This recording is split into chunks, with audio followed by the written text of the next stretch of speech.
Hey everybody, this is Michael Gabriel, and you're watching CMS TV.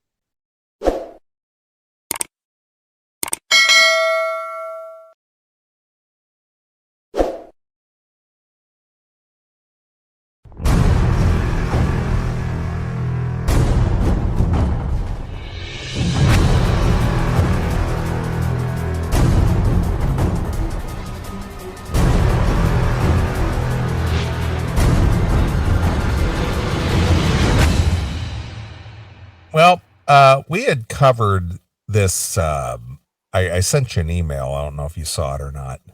I'll get there. But we had been covering this over the last year or so about these. Just now you sent me an email? Yeah, I forwarded you an email like, a few minutes ago. Oh. All right. Go ahead. Not find it, or did you find it? Yeah, I got it. All right. Well, we've all been discussing these ridiculous fees for buying tickets for concerts. Mm-hmm.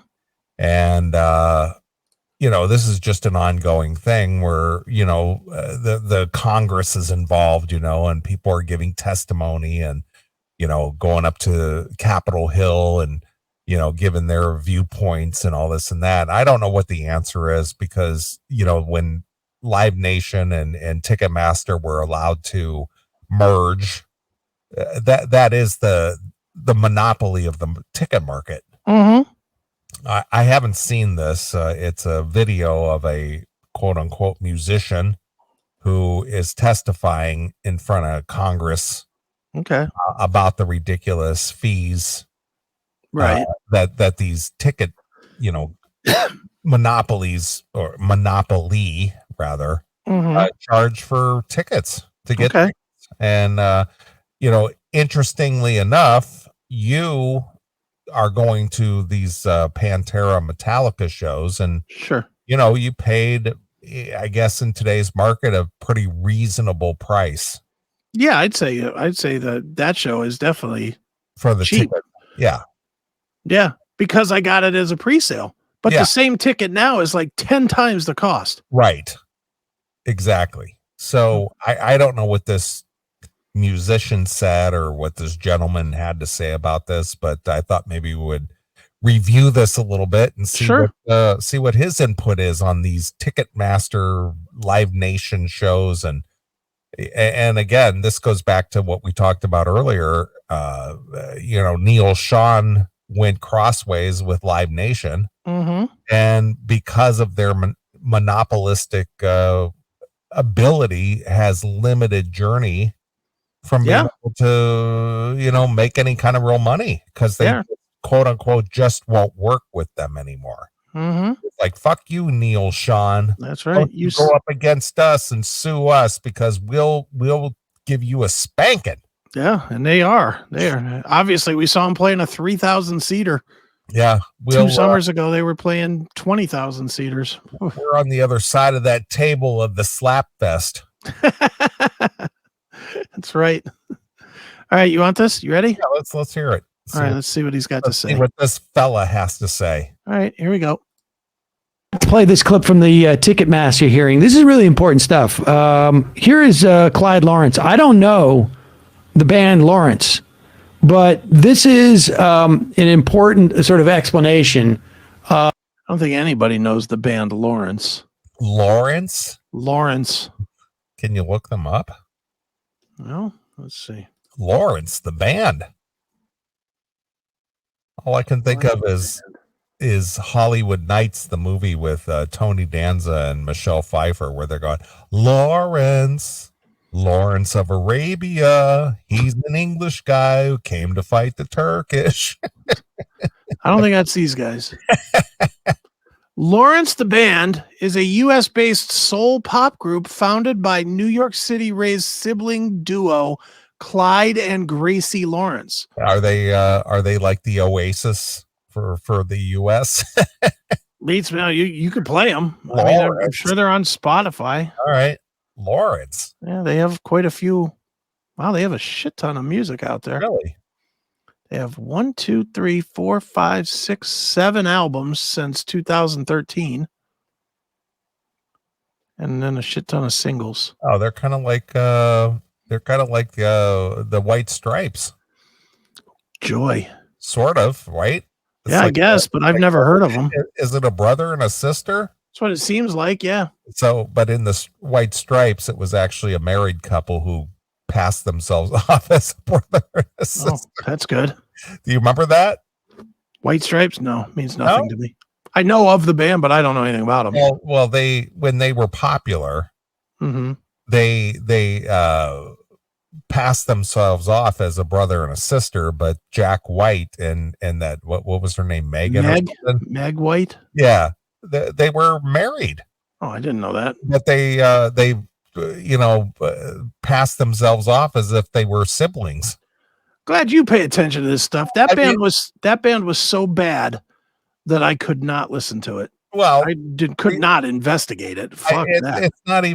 It's not even because of I was a fan, because I'm not, but I just thought it was a really bizarre situation that they felt that from a PR standpoint, Mm-hmm. it was better to market themselves as, a brother and a sister duo Right. than a husband and wife team. Okay. That's strange, but okay. Hey, whatever works, I guess. This is what's important, though. Old Meg has a nice set of bouncy tits. Thank you, Jerry. She does. And they live up there, or they did, or they're from where Dave Landau lives. I believe they're from the Detroit area. Now I got to see Meg White. Meg White tits. See her big old titties? Wow, she has her own Boobapedia page. Well, she does have some pretty healthy milkers on her. Yeah, but since she plays drums, she is extra bouncy. Oh, I like that. Well, good for her. Yeah, she's got some big old guns. Good for her. What size are those titties? See, now you got me all fucking lost. Now I'm on Boobapedia looking up tits. Yeah, Meg White with her big boobies. All right, let's get back to playing what this guy has to say. Yep. All right, here we go. Of the monopolistic practices of Live Nation and Ticketmaster. This is in front of the Senate Judiciary Committee hearing from yesterday. Most of the issues we face stem from the fact that Live Nation Ticketmaster often acts as three things at the same time: the promoter, the venue, and the ticketing company. Let's imagine we just played a sold-out show at a venue Live Nation owns and operates. When an artist plays these venues, they're required to use Live Nation as the promoter. Far from simply advertising, the promoter coordinates and pays the upfront costs to put together a concert, such as renting and staffing a venue, and striking a deal with the performer. Since both our pay and theirs is a share of the show's profits, we should be true partners, aligned in our incentives. Keep costs low while ensuring the best fan experience. But with Live Nation not only acting as the promoter, but also as the owner and or operator of the venue, it seriously complicates these incentives. At the end of the show, costs will have eaten into most of the money made that evening, and due to Live Nation's control across the industry, we have practically no leverage in negotiating them. If they want to take 10% of the revenues and call it a facility fee, they can and have. If they want to charge $30,000 for the house nut, they can and have. And if they want to charge us $250 for a stack of 10 clean towels, they can and have. Damn. Mr. Air Quotes. Wow. Yeah, Mr. Air Quotes, but those are that's some really fucking damning information there. Well, again, Jesus. it's the whole, we own the venue, we own the tickets, we own the promotion, we own the, everything. Mm-hmm. Wow. All right, let's hear what more of Buddy Holly has to say here. yeah, let's hear what Clive Holly has going on here. Once these costs, some of which went to Live Nation subsidiaries, are taken into account, the remainder is split between Live Nation and the band. In a world where the promoter and the venue are not affiliated with each other, we can trust that the promoter will look to get the best deal from the venue. However, in this case, the promoter and the venue are part of the same corporate entity, so these line items are essentially Live Nation negotiating to pay itself. Does that seem fair? The tickets were listed at $30, and our pay ended up shaking out to about $12 of each ticket. But in this hypothetical show, the fan did not pay $30 for that ticket. The fan paid $42 because Ticketmaster tacked on a 40% fee. And for the record, we've had them go as high as 82%. I mean, this is the problem. This is what he's describing there is essentially what we had with the FinCEN laws. The FinCEN loss? What the fuck is that? I guess we'll have to look it up. Now we gotta look that up. Jeez, oh man. FinCEN? FinCEN loss. That doesn't even come up. That does not come up at all. Let me try SYN. Financial interest and syndication rules for American television. Okay. Yeah, popularly known as FinCEN. All right. Let me read more on that. Let's see, where is that? The primetime access rule, designed to encourage the production of local and independent television programming, went into effect in September of 1971.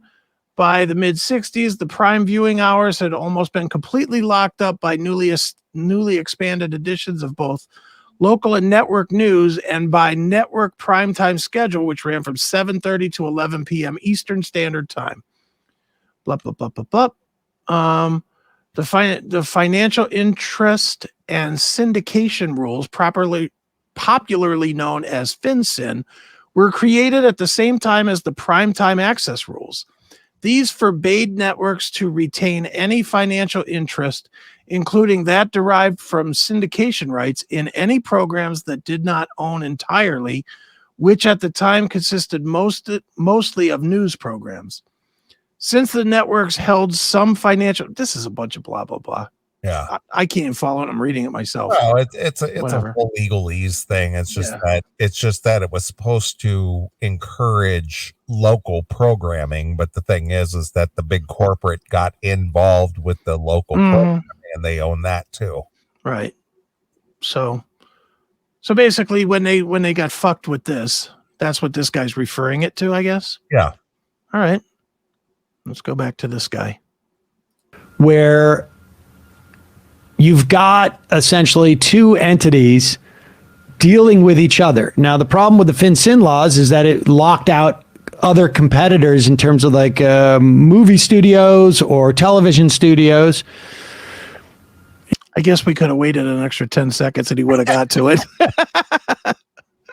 All right, here we go. In this instance, there's not even like, they've locked it out. They've eliminated. They've like cornered the market on venues. They've cornered the market on venues, and they've also, and by doing so, they have they've also disempowered the ability for any other venue to open up, because they've cornered the market on ticket sales. And so you can't sell tickets to that venue. And if the venue tries to sell it itself, so let's say, okay, you come into Worcester and they another venue crops up and says to Matt's band, hey, we'll sell tickets ourselves, we'll cut out Ticketmaster. Matt's band says okay, but then Ticketmaster says whoa, you're good for Worcester, but you know that show you wanted to do in Providence, in Boston, in Portland, and the one you wanted to do in Hartford, and then the one you wanted to do in Poughkeepsie, and then you wanted to go to Albany and do a show, and then as you move down the East Coast, like all those venues, you can't go there. All right. This is going to sound weird, but I don't necessarily agree with, I agree with what he's saying. I don't agree that Live Nation is necessarily wrong in that. I don't think that's the big problem. I think it's a problem that they should somehow have to sort out, but I don't think it is the big problem. I think the big problem is the over expenditures that are coming out of the bands as well as coming out of the fans.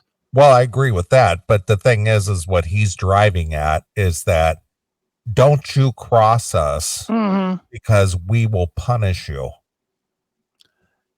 Yes and no, because I'm going to take the other side, and it's not because I'm corporate guy, because I'm not.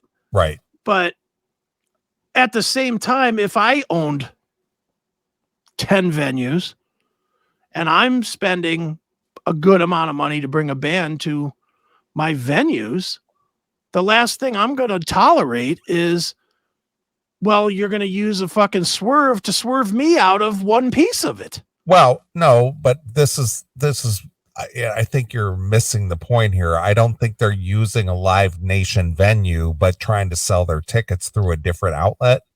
He's talking about a band playing a, let's just say I'm going to use the air quotes, a independently owned venue. Yeah. And selling their tickets through an independent outlet. Mm-hmm. And Live Nation goes, wait a minute.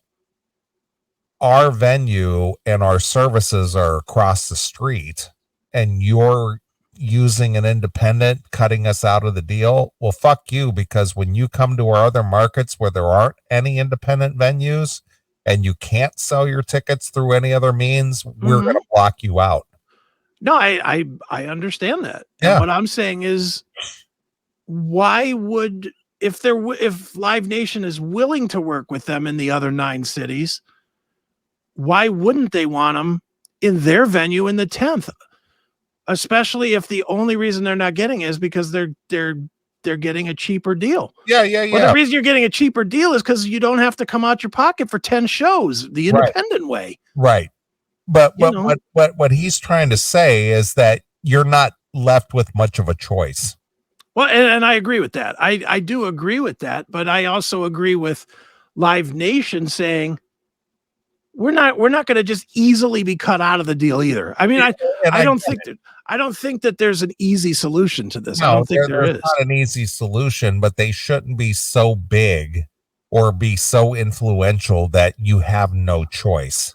Right. It's either what is that old saying that goes either join them, or what is it? If you can't beat them, join them, or something. Mm-hmm. Yeah. That's basically it. It's just like, well, if you can't beat them, I guess you'll have to join them. Yeah, and believe me, I'm not taking the side against the bands. I always want the bands to get paid. Right. I think just what this guy was, the other guy, Buddy Holly, was saying is criminal.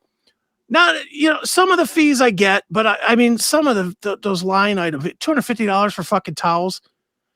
You know what? Just stop it. They're bringing in a fucking $100,000 worth of profit into your room. Give them some free fucking towels. Well, that goes back to the whole Gene Simmons model. Remember when we had Ted Poley from Danger Danger on the show? Yeah.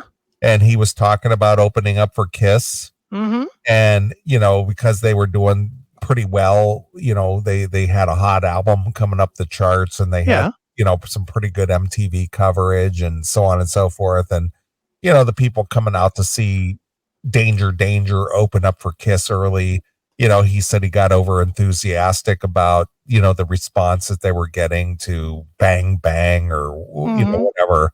And so he whipped the towel out, just sort of like, yeah, fuck yeah, threw the towel out. And then he came to the side stage, and Gene Simmons was standing there, and he goes, that's going to cost you $10.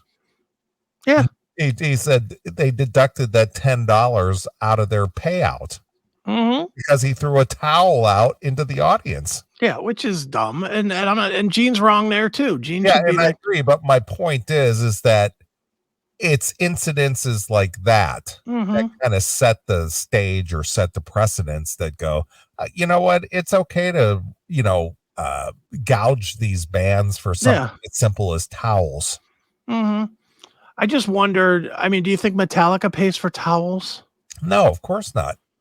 I think it's all just like, here's your fucking flat fee.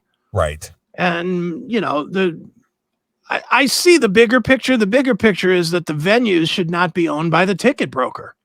I agree with that. And they should not be allowed to own. And I don't know how you do that, because even, if you split it, if you make it the law that a venue cannot also own its ticketing, how many clubs do you put out of business? Yeah. It's a weird space. Yeah, I know. It got to be really ugly. And I know that when Live Nation and Ticketmaster petition the antitrust legislation to say, well, if you let us merge, Yeah. we promise we won't do this. Yeah. And then they went right ahead and did it. And then 10 years later, here we are. And Mhm. like, now we're going to have to break this up. Now Yeah. what do you do? Yeah. Now it's a total shit show. Yep. And I don't know what they do about those parts. I know one piece that they could fix really easily. This secondary market and this Yeah. fucking volume pricing bullshit or high demand pricing bullshit. Yeah. Fuck you. How can they not? How they get away with that is anybody's guess. How you don't know what tickets cost is amazing to me.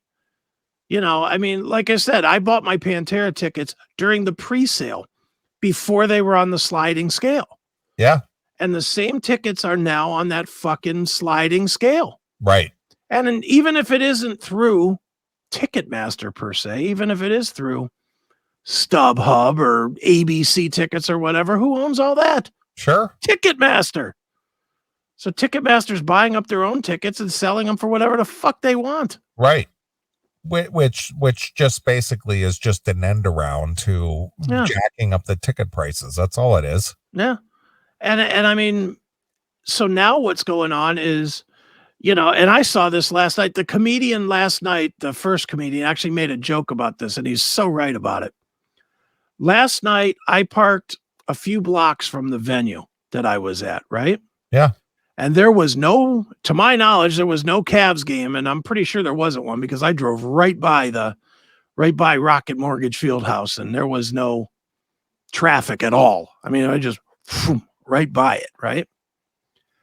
The place that I parked was $25 to park, which is not terrible in big city standard, but it's still fucking ridiculous. $25 to park. And it had a big sign on it that said special event parking. What fucking special event was it if there was nothing going on? Dave Landau was it? Dave Landau does not command special event parking. I love Dave and all, but he does not command special event parking. Well, he was in town, so he was being commemorated with special event parking. Apparently so. And and the comedian made a joke about the special event parking that was up there, and he's like, how fucking insulting is it that an 8x10 piece of cement makes more money than I do tonight? Sure. And it's like, Jesus, that is a fucking. I know it's trying to be funny, but it's absolutely true. Yeah. It's but the venues, this is the direct result. The parking thing is the direct result of these fucking cocksuckers at Live Nation that are fucking jacking up all the prices. Now they got people thinking, well, I really like this band, so $600 is okay. People are thinking that now. Well, people it's whatever the market will bear. Yeah.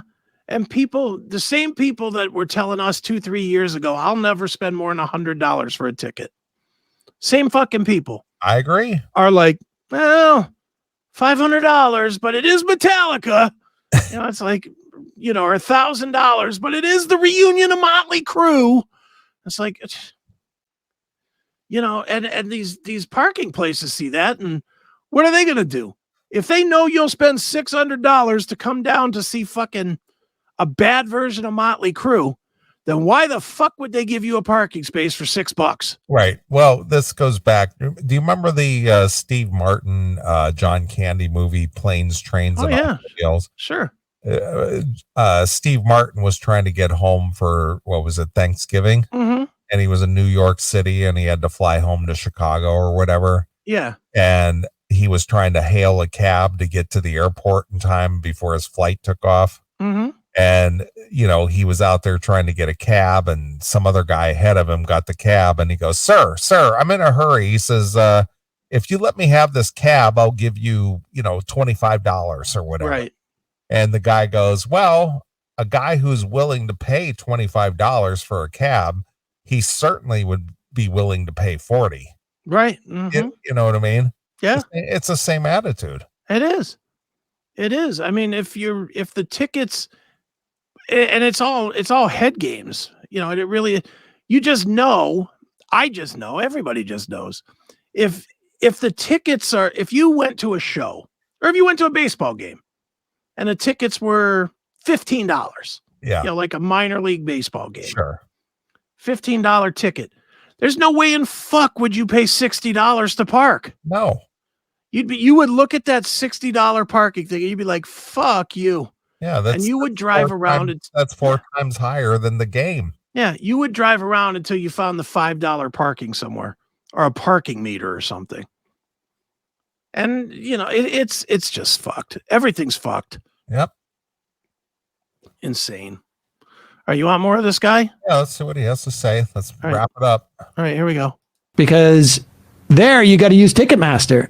And since you're not using our Ticketmaster in Worcester, you're screwed, dude. Your tour is one place, Worcester. Enjoy.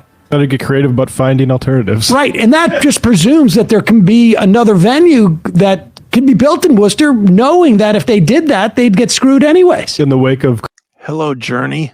Yeah, exactly. Yeah. Well, we're going to punish you. Yep. So play all those shows that don't use us.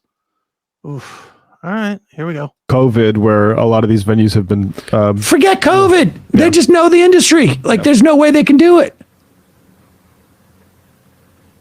It's this type of cornering. This type of monopoly has to be attacked. And again, once you attack one monopoly, once you introduce this notion that this monopolistic behavior and some level monopsonistic, it's, you know, one is the one seller, one buyer, essentially. In this instance, they're the same people. what do you call something that's both a monopoly and a monopsony? It ruins. Yeah, that's what he just said, dummy. He's just reiterating. I guess so. He literally said the same sentence and just went with E instead of ist. Right. Wow. All right. Great co-host. No wonder he's off screen. All right, here we go. It obviously ruins it for the consumer, ruins it for the creators, ruins it for our society in terms of limiting what kind of art gets produced in this instance in the context of music. But it also creates these, again, this is what an oligarch is. It's not just that they have money, it's that they have a control of the politics. And we need to see more anti-monopoly, antitrust activity because it needs to spread throughout all the different sectors of our society. All right. He's not wrong. No, I agree. Competition is good. Yeah. And what they've done is they've eliminated all competition. Mm-hmm. Isn't it weird how every media type is completely fucked now? And the one thing that they all have in common, big money. Yep. Big money does not make anything good. I agree. Nothing. There's not what is there one thing you can point to that you can say, you know what? Now that there's $1 zillion behind it, it's better. Radio, music, movies, TV, concerts, sports, none of them are better now that they have big money involved in them. None of them. I agree. That's just fucking nuts. Yep. It just tells you we're supposed to be fucking poor. We're supposed to be poor and enjoying our boredom. Well, that's what the New World Order wants. It's you'll own nothing and you'll be happy. Yeah. I want to fall somewhere in between these dicks and the fucking left-leaning lunacy. Well, what would solve all that if people just would not put up with it and go, you know what? No, I'm not attending that show. No, I'm not spending that money for that. Yeah. That's what would control it. But the thing is people are so I don't know which dumb. One. Well, dumb or shallow, and they go, "Oh, I have to go to this. I have to go to this," and it's just like, no, you don't. You can take a pass and go. You know, out of protest, out of what's right, I may miss that Metallica Pantera show. All right, let's not start there. Well, I'm not talking about you. I just did it as an example. No. And go, yeah, I'm not going. Yeah. Well, I could say this, but and you know this. I had said up front I was not going to pay the crazy price. Yep. For that ticket. I just wasn't going to do it. And I didn't. If that pre-sale would have been $300 or something, I was not going. Yeah. But I was the I, thing I wasn't going. is we need to see more and more of these venues being empty Yeah. and go, you know what, people are done with this bullshit. But Mhm. and here's the thing, this and this is just a testament how great this country is. Where do people get all this expendable cash to go to these shows for hundreds and hundreds of dollars? That's the whole thing. Yeah, I wonder that myself. Are they leveraging themselves? Are they putting it on credit cards? Are they in debt? I think that's the hit. You know, and that's the whole thing. You know, I decided 10 years ago that I was not going to have any debt. The only debt that I have is my house. Yeah, same. And that's it. I don't even Mhm. have a credit card. Yeah, I have one, but it gets pulled out once a year for a dinner, and that's it. Yeah. I don't Well, use it at all. I don't even have a credit card. I pay for everything in cash. Same. And that's it. You know, I got rid of my credit cards like 8 years ago. Mm-hmm. I just got rid of them. And I have no credit cards. I have no debt. I don't have a car payment. I have nothing. And you have more money than you ever did. Oh yeah. I've banked, I'm not even going to tell you, but I've banked a lot of money over the last few years. $600. Yeah. I don't know how you knew that, but It's a good guess. yeah, but I would not spend it on going to a stupid show that cost me $300 or $400 for a freaking ticket. No way. Yeah. I do. I'm in the same boat with that. I mean, even these Pantera shows that I'm going to, I'll be honest. The one I bought because it was cheap, because I got in on the pre-sale cheap. What'd you get it? $90? $97. Yeah, look at that. See that I would pay that. Yeah, that's worth it for me for that. If it gets any higher than that, it get it's $150, $200, $300. Fuck that. No way. 150 was about as high as I was going to go. Yep. So the next show is the one in Pittsburgh. John picked that one up. So I didn't spend it. So I'm good there. I don't know what he paid, but I don't care because I'm going. Well, yeah, exactly right. Third one, Knotfest is guesting me because it's a Knotfest thing. Sure. So I'm getting my tickets through Knotfest or through Lamb of God because Knotfest is the management company. So I'm getting my tickets through the management company first. So I'm comping those. If I had to buy them, I'd be going to the one show. I'd be going to the one that I bought for $97. Yeah. But because I didn't have to buy them, I'm willing to go to more. Why not? I'll take a freebie. Sure. Yeah. I'm sure not going to be fucking hooking up Ticketmaster saying, well, it's only $650. Yeah. But I get a free T-shirt and advanced shopping at the merch table. Yeah. Whatever. Fuck off. Yeah. Dumb. All right. Well, let's take a break and come back and wrap up the show. All righty, right? I got a song picked out here. It is not metal in any way, shape, or form, but it's very appropriate for this discussion. Okay. People are going to freak out when they hear this. They're going, right. What are you doing? This show sucks now. You guys play everything but metal. Yeah. I'm going to play Cyndi Lauper. Money changes everything. All right. There we go. All right. So for you who will spend hundreds of dollars through Ticketmaster or Live Nation, money changes everything. So here's Cyndi Lauper exclusively here on your classic whatever the fuck show. Yeah, pop show. Yep. Thanks for checking out this episode of The Classic Metal Show. Get all of our episodes uncensored at www.theclassicmetalshow.com. Join us weekly from 9 p.m. till 3 a.m. Eastern at www.cmsradio.net. Participate in the live chat room at www.chatandkill.com. Once again, thank you for checking out The Classic Metal Show with Neely and Chris. Hail and kill. Fuck you, pal. And hand job.